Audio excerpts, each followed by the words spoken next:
that without Elizabeth on board, the group would never be able to finish our work. And more importantly, I worried that Elizabeth's and my relationship, a relationship that I valued, was going to be irreparably damaged. And she didn't seem to be doing any better. I'm not proud of what I did. You should never raise your voice at people at work. It felt horrible at the time. I was exasperated, angry, upset, questioning myself and Elizabeth. But our disagreement over who should be in charge of the group, how it should be run, and whose expertise needed to be tapped and in what way, was not necessarily negative in and of itself. These questions needed to be addressed for the group to do its best work and for me to be effective as a leader. During our heated exchange, we got those issues out in the open. But how we handled that initial discussion was problematic. We weren't going to solve the issues we'd raised if we were both defensive. We needed to work together. And that's just the thing. Conflict at work is going to happen, no matter what you do. And it should. It can be good for you, your team, and your organization. But how you deal with it can make the difference between a negative interaction and a productive one. That's why you've turned to this guide. We don't want to have screaming matches with colleagues. We don't want to feel as if our projects will fail unless we give in to what someone else wants. We don't want to lose sleep over an intense interaction. We want to better understand why conflict happens, our options for addressing it, and how to navigate these disagreements so that we end up with our dignity and relationships intact. Imagine how things with Elizabeth would have gone if I hadn't just waltzed into her office and confronted her. What if I had thought through the discussion in advance, considering what Elizabeth and I were actually disagreeing about and thinking about our different personalities? What if I had chosen the right time and place for us to talk, framed my message carefully, heard her out, and explained my position?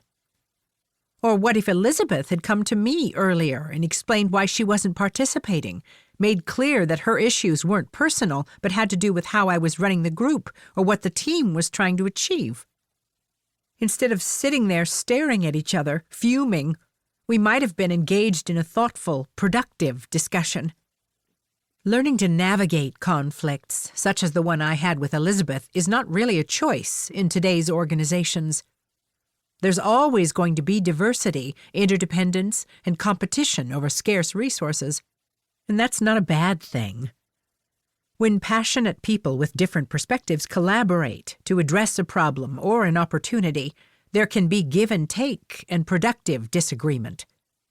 That healthy competition helps create better products, features, and solutions. The research on innovation is clear. Without creative abrasion, you won't have a robust marketplace of new ideas. The most effective people are those who can disagree constructively, not destructively, and keep difficult conversations substantive, not personal.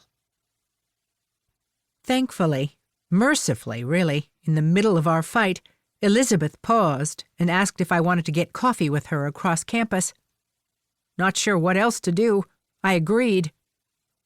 The change of scenery was exactly what we needed. As we walked across campus, we both calmed down, and Elizabeth opened up about the source of her frustrations. It turns out that I was driving her crazy. I'm not a linear thinker, and she is. The process I was using was infuriating to her. She wanted to know how each step led to the next, and I was willing to let things evolve more organically.